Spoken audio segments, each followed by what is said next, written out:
Existe a princesa o tema do trabalho é o Halloween, que quer dizer a festa do dia.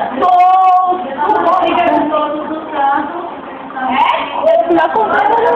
É comemorado no dia 31 de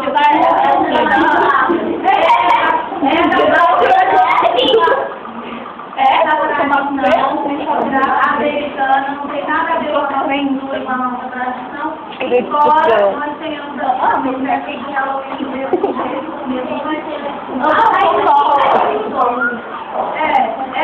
é uma tradição que envolve as crianças.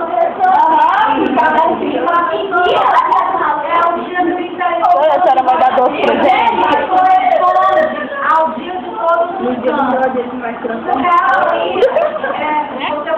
Finge que eu é programa.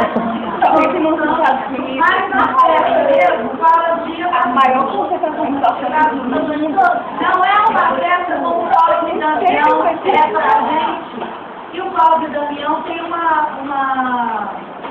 Ai, mentira, tem uma pegada mais cristã, mais católica, né? O Dia das Bruxas é uma tradição mais brincadeira.